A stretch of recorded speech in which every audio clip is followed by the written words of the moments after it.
नमस्कार. मी भाऊ तोरसेकर. तुम्ही बघत आहात प्रतिपक्ष.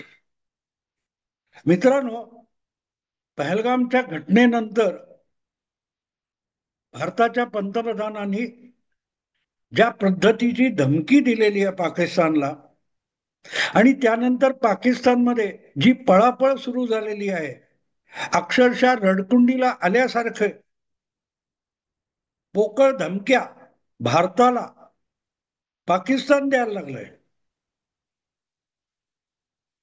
गंमतच वाटते मित्रांनो. पण घाबरलीत किती ते पण कळतं. म्हणजे पाकिस्तानच्या संरक्षण मंत्र्यांनी भारताचं लक्ष पाकिस्तानच्या 5-6 मोठ्या शहरांवर आहे इथपर्यंत भाष्य केलंय. पण तरीही भारताला आम्ही चोख प्रत्युत्तर देऊ, आमच्यावर हल्ला करण्याची हिंमत कोणी करू नये, भारताने असं म्हटलेलं नाही.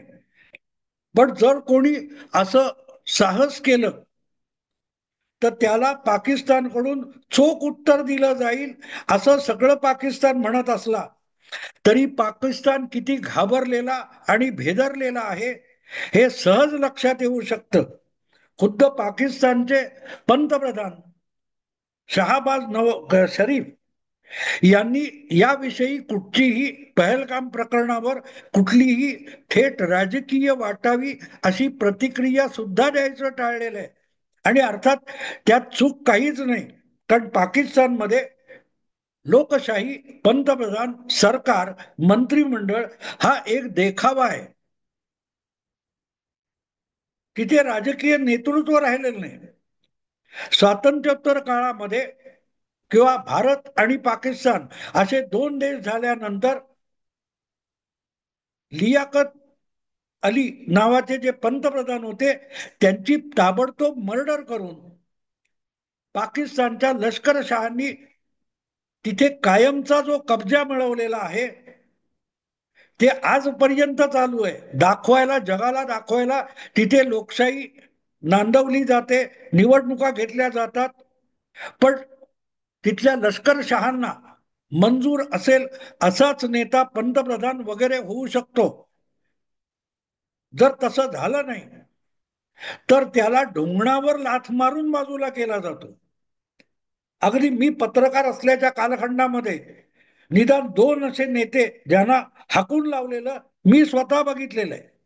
म्हणजे माझ्या पत्रकारितेच्या काळातले एक झियाउल हक आहेत आणि दुसरे काल परवाचे परवेज मुशर्रफ आहेत. सगळी सूत्र म्हणजे पंतप्रधान असो, मंत्रिमंडळ असो, सरकार असो, नोकरशाही असो, ही सगळी लष्करशहांच्या इशाऱ्यावर कठपुतळीसारखी नाचत असते. आणि त्यामुळेच आपले अधिकार किती मर्यादित आहेत. आपण लष्करशहांच्या मर्जीवर आपल्या राजकीय आणि सत्तेवर आणि पदावर आहोत याची प्रत्येक राज्यकर्त्याला जाणीव असते. जेव्हा असा एखादा राज्यकर्ता जर लष्कराला चॅलेंज करायला लागला, त्याची अवज्ञा करायला लागला, त्याला उचलून तुरुंगात टाकण्यापर्यंत त्यांची मजल जाते. याचं सगळ्यात मोठं जिवंत उदाहरण जुल्फिकार अली भुत्तो आहे. 71च्या युद्धामध्ये भारताकडून पाकिस्तानचा दारुण पराभव झाल्यानंतर तिथले लष्करशाह याया खान यांना जीव मुठीत धरून पळावं लागलं. त्यांनी सगळीच्या सगळी सत्ता ही जुल्फिकार अली भुत्तो यांच्याकडे सोपवली आणि स्वतः सगळ्या सत्तेतून बाजूला झाले. जुल्फिकार अली भुत्तो यांनी मूर्खपणा केलाच. शेवटी एक गोष्ट असते, माणूस जेव्हा तो लबाडी करायला जातो तेव्हा तो स्वतःसाठी खड्डा खणत असतो, आणि भुत्तो यांनी सुद्धा स्वतःसाठी खड्डा खणला. याया खान बाजूला झाल्यानंतर जे कोणी ज्येष्ठ असे सेनाधिकारी होते त्यांच्यात अत्यंत कनिष्ठ असलेला, तुलनेने वयाने लहान असलेला जनरल झियाउल हक याला झुल्फिकार अली भुत्तो यांनी पाकिस्तानचा सरसेनापती केला. त्यांची अपेक्षा अशी होती की ज्येष्ठ आणि आधीपासून सेनेत मुरलेले जे अधिकारी आहेत त्यापैकी कोणाला आपण बढती दिली आणि सरसेनापती केला तर तो उद्या आपल्याला आधीच्या लष्करशाहांसारखा बाजूला करून सगळी सत्ता काबीज करून बसेल. पण नेमकी तीच गोष्ट जियाउल हक यांनी केली. आपल्याला बढती मिळेपर्यंत आणि त्या पदावर पोहोचेपर्यंत जियाउल हक हे प्रेसिडेंट झालेल्या भुत्तो यांच्याशी एकनिष्ठ राहिले. पण जसं त्यांनी पाकिस्तानी लष्करावर आपली हुकूमत प्रस्थापित केली तेव्हा लवकरच लष्कराने उठाव केला आणि भुत्तो यांना भ्रष्टाचारी आणि देशद्रोही ठरून भर चौकामध्ये फासावर लटकवलं होतं.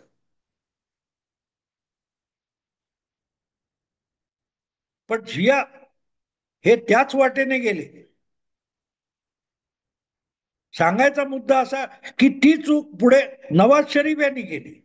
नवाज शरीफ यांनी सुद्धा पाकिस्तानी सेनेमध्ये पंजाबी सेनाधिकाऱ्यांचं वर्चस्व आहे त्याला शह द्यायचा म्हणून जे निर्वासित म्हणून आलेल्या परवेज मुशर्रफ या सेनाधिकाऱ्याला सरसेनापती बनवलं आणि एक वेळ अशी आली की नवाज शरीफ यांना तुरुंगात टाकून परवेज मुशर्रफ हे पाकिस्तानचे लष्करशाह झाले, लष्करी हुकुमशाह झाले.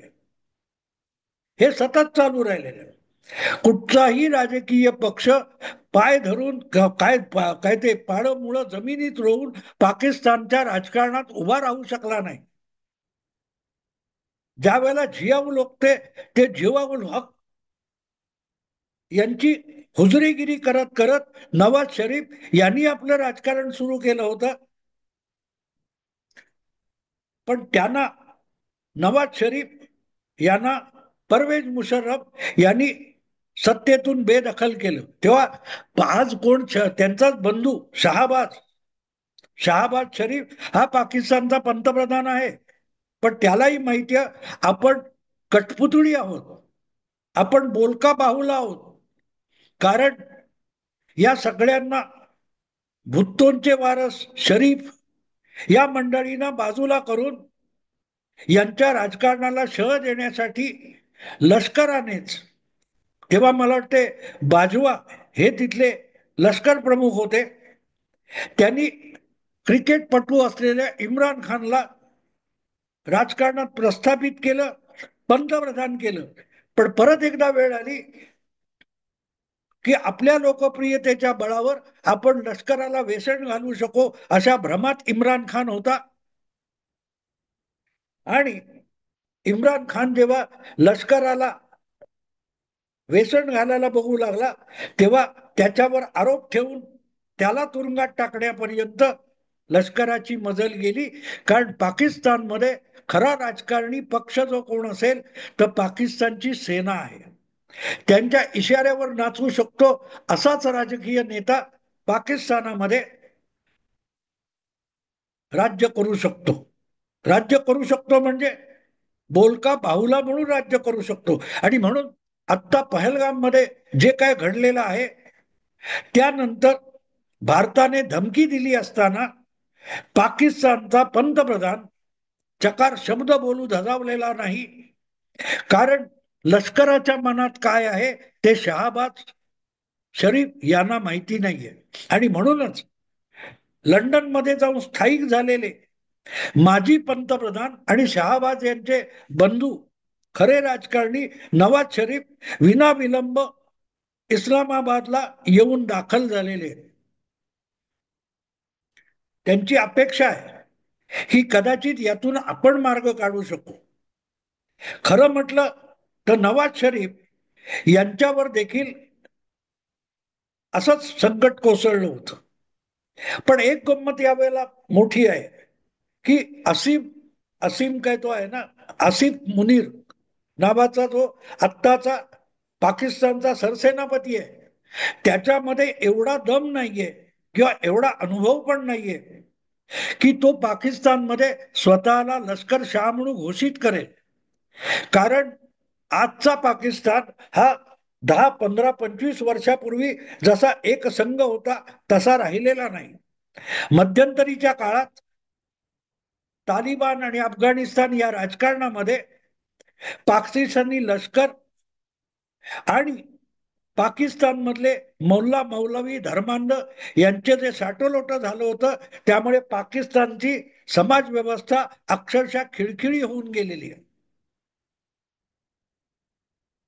तालिबान कोण, तहरीके तालिबान पाकिस्तान कोण, अफगाण तालिबान कोण, बलुची कोण, हे इतके गट आपसातच लढत असतात की त्यातून सरकार चालवणं अवघड होऊन बसलेलं आहे.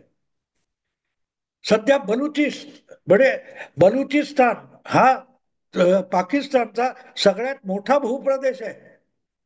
पण त्याची सगळी जी नैसर्गिक संपत्ती आहे ती वापरून पाकिस्तानने बलुची लोकांवर अन्याय केला अशी तिथल्या लोकांची धारणा आहे. म्हणून गेल्या अनेक वर्षापासून तिथे जी बंडखोरी चालू आहे तिला आता चांगलं स्वरूप आलेलं आहे आणि त्यांनी पाकिस्तानी सेनेला हैराण करून सोडलेलं आहे. अफगाण तालिबान आणि पाकिस्तानी तालिबान आणि बलुची मिळून पाकिस्तानी सेनेला दे माय धरणी ठाय करून सोडलेलं आहे. मध्यंतरी बलुचिस्तानला काहीतरी 150-200 ट्रक पाठवलं सामान. ते ट्रक बलुचींनी लुटले आणि ते ट्रक घेऊन जाणाऱ्या पाकिस्तानी सैनिकांना ढोंगणाला पाय लावून पळायची पाळी बलुची बंडखोरांनी आणली. इतकी शूर सेना आहे पाकिस्तानची. आज भारताला धमकावणारे जे पाकिस्तानी पत्रकार आणि राजकीय नेते आहेत त्यांनाही बलुचिस्तान मधली परिस्थिती माहिती नाही असं नाही. मग अधूनमधून अणुबॉम्बच्या धमक्या दिल्या जातात. आत्ताची गोष्ट नाही, मला वाटतं तेव्हा परवेज मुशर्रफ यांना पण दुबईला पळून जावं लागलं होतं आणि ते दुबईत असताना उरी किंवा काय तो हा उरीचाच प्रसंग घडला होता. तेव्हा परवेज मुशर्रफ स्वतः परागंदा झाले होते पाकिस्तानहून, पण दुबईत बसून धमक्या देत होते की भारताने अणुबॉम्बच्या धमक्या देऊ नयेत, पाकिस्तानकडे पण अणुबॉम्ब आहे आणि पाकिस्तानचा अणुबॉम्ब म्हणजे काय दिवाळीचा फटाका नाहीये, आम्ही पण भारतावर अणुबॉम्ब टाकू शकतो अशी धमकी परवेज मुशर्रफ त्यांना स्वतःच्या देशात स्थान नसताना देत होते. पण अखेरीस मोदी सरकार आल्यानंतर परवेज मुशर्रफचे पण डोळे उघडले होते आणि म्हणून जेव्हा भारताने एअर स्ट्राईक केला त्यावेळेला पाकिस्तान मधले काही मुखंड अणुबॉम्बच्या धमक्या देत होते. त्यांना कानपिचक्या देत परवेज मुशर्रफ म्हणाले होते की तुमच्याकडे अणुबॉम्ब असून किती आहेत, भारतावर तुम्ही अणुबॉम्ब टाकाल पण भारताने अणुबॉम्बचा वापर केला तर पाकिस्तानचं नामो निशाण नष्ट होईल, हा इशारा परवेज मुशर्रफ यांनी दिलेला आहे. आणि त्यामुळे आज सुद्धा पाकिस्तान मधले काही दीड शहाणे जे अणुबॉम्बच्या धमक्या देतात त्यांच्यात तेवढी हिंमत होती तर एअर स्ट्राईक झाला तेव्हा अभिनंदन वर्धमानला परत पाठवण्याची नामुष्की त्यांच्यावर का आली. अवघ्या 24 तासात भारतीय हवाई दलाचं जे विमान पाकिस्तानच्या प्रदेशात कोसळलं त्यातून बचावलेला भारतीय पायलट स्क्वॉड्रन लीडर कोण तो अभिनंदन वर्धमान, औषा मिशावाला आठवत असेल तुम्हाला, त्याला 24 तासात भारतात पाठवायची धमकी देण्यात आली होती आणि पाकिस्तानने 24 तासात त्याला परत पाठवला होता. आणि पाठवला नसता तर भारताने लाहोरवर हल्ला केला असता, इस्लामाबादवर हल्ला केला असता. ही भीती पाकिस्तानच्या मंत्र्याने पाकिस्तानी संसदेत व्यक्त केली. तेव्हा ह्या पोकळ धमक्या आणि डरकाळ्या पाकिस्तान फोडतोय त्याचं कारण पाकिस्तान आणि तिथले नेते लष्करी अधिकारी कमालीचे भयभीत झालेले आहेत. कोणी आमच्यावर हल्ला केला तसं धाडस केलं तर त्याला चोख उत्तर मिळेल. ही जी भाषा आहे ही पोकळ भाषा आहे. आणि त्याचं खरं कारण असं की पाकिस्तान आज पूर्णपणे दिवाळखोर झालेला आहे. दिवाळखोर झालेला आहे. आणि भारत पूर्णपणे युद्ध करून पाकिस्तानचे तुकडे करायच्या प्लॅनिंग मध्ये आहे. याचा सुगावा पाकिस्तानला लागलेला आहे. आणि भारत पूर्ण ताकदीने युद्धाच्या तयारीत आहे. ह्याच्या सूचना सुद्धा पाकिस्तानला मिळालेल्या आहेत. अभिनंदन वर्धमान याला 24 तासात पाठवला तेव्हा भारताने 24 तासात परत पाठवा अशी धमकी दिली होती नुसती. बाकी काही केलं नव्हतं. पण पाकिस्तान भयभीत का झाला होता? कारण पाकिस्तानला तेव्हा अमेरिका, रशिया वगैरे वगैरे देशातून सूचना मिळाल्या की जर अभिनंदनला तुम्ही तत्काळ परत पाठवला नाहीत तर पाकिस्तानवर भारत हल्ला करणार आहे. आता हे अमेरिका, रशिया वगैरे युरोप मधल्या देशांना कळलं कुठून? तर भारताने आपल्याकडे दिल्लीत असलेल्या परदेशी राजदूतांना स्पष्टपणे बोलवून सांगितलं की 48 तासात पाकिस्तानमध्ये असलेले तुमच्या देशाचे नागरिक असतील त्यांना सुखरूप बाहेर काढा. का त्यानंतर त्यांच्या सुखरूप राहण्याची गॅरंटी भारत देऊ शकत नाही. याचा अर्थ सरळ होता. भारताने अमेरिका, इंग्लंड वगैरे देशांना स्पष्ट शब्दात सांगितलं होतं की भारत अभिनंदन वर्धमानसाठी पाकिस्तानवर हवाई हल्ला करण्याच्या तयारीत आहे. आणि ती सूचना या विदेशांकडून, युरोपीय देशांकडून, अमेरिकेकडून पाकिस्तानला मिळाल्यानंतर पळत पळत 24 तासाच्या आत अभिनंदन वर्धमानला वाघा बॉर्डरवर आणून मोकळा करण्यात आला होता. इतके भित्रे आणि भेदरलेले पाकिस्तानी सेनापती आणि राज्यकर्ते आज जेव्हा धमक्या देतात तेव्हा ते मनातून किती घाबरलेले आहेत त्याचा अंदाज येतो. त्यांच्या बॉडी लँग्वेज मधून कळतं की पाकिस्तान कमालीचा घाबरलेला आहे. कमालीचा घाबरलेला आहे. रात्री काळोखातून एकटा जाणारा माणूस जोर जोराने गाणं म्हणतो तसा पाकिस्तानी अधिकारी, पत्रकार आणि काही राजकीय नेते ज्या भारताला धमक्या देत आहेत चोख उत्तराच्या, त्याचा अर्थ ते भेदरलेले आहेत, घाबरलेले आहेत. कारण मोदींची भाषा बदललेली आहे. मला आठवतं जेव्हा पुलवामा झालं, ते पुलवामा झाल्यानंतर मोदींची अशीच एक जाहीर सभा होती. आज जसं काल मला वाटते बुधवार की गुरुवारी मधुबनी बिहारमध्ये एका जाहीर सभेत बोलताना नरेंद्र मोदींनी सांगितलं की इनकी बची कुची जमीन जो है वो भी मिट्टी में मिला देंगे. असाच इशारा पुलवामा नंतर पंतप्रधान नरेंद्र मोदींनी केरळ मधल्या एका जाहीर सभेतून दिला होता. जिन्होंने हमला किया है उनके आका और हुक्मरान सुन ले और समझ ले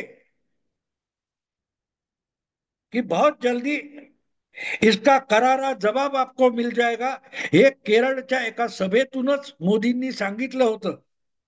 आणि आज म्हणजे आता पहलगामच्या घटनेनंतर मोदींनी मधुबनीमध्ये जाहीर सभेत भाषण करताना काही इंग्रजी भाषेतली वाक्य उच्चारली. ती जगाला उद्देशून केलेली भाषा होती.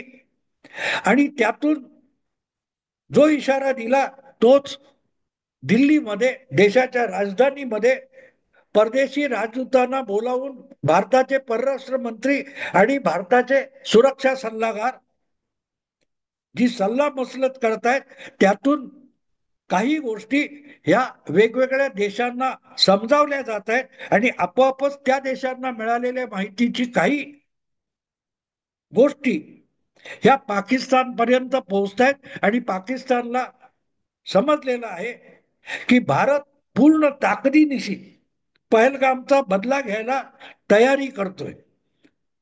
पण तयारी करून पाकिस्तानला भारत मारणार असेल तर त्याला उत्तर देण्या इतकी तयारी सुद्धा पाकिस्तान करू शकत नाही. इतकी दयनीय अवस्था पाकिस्तानची आहे.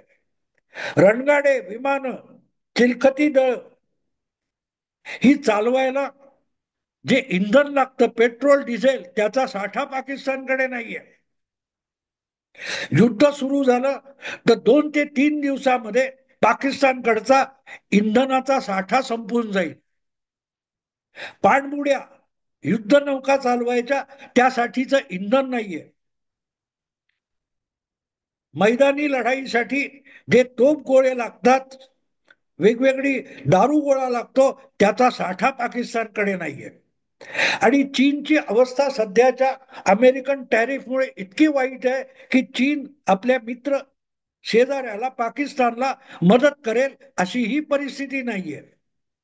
आणि त्यामुळे ज्या काय हवेतल्या गप्पा पाकिस्तान करतो आहे ते पाकिस्तान भेदरल्याचं लक्षण आहे. भयभीत झालेला पाकिस्तान हे बोलतोय इतकाच त्याचा अर्थ आहे. पण एक गोष्ट साफ आहे, पाकिस्तानला भारत काय करू शकतो हे पूर्णपणे माहिती आहे. कारण एअर स्ट्राईकच्या वेळेला भारत किती सज्ज आहे हे अनेक देशांनी पाकिस्तानला समजावलेलं आहे. आणि त्यातले बहुतेक देश आज या क्षणी उघडपणे जाहीरपणे भारताच्या समर्थनाला उभे राहिलेले आहेत. अनेक मुस्लिम देश पण यावेळेला भारताच्या सोबत आहेत. ब्रिटन आणि अमेरिका यांनी तर सरकारी पातळीवर भारत योग्य कारवाई करेल आणि भारताकडे आमची सहानुभूती आहे हे जाहीरपणे सांगून टाकलेलं आहे.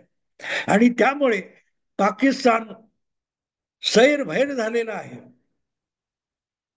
घाबरला का आहे, त्यांची पाठलोण ओली झालेली आहे, ही वस्तुस्थिती आहे. यापेक्षा आत्ता जास्त बोलत नाही. आवडलं लाईक करा, शेअर करा आणि प्रतिपक्षाला सबस्क्राईब करा. नमस्कार.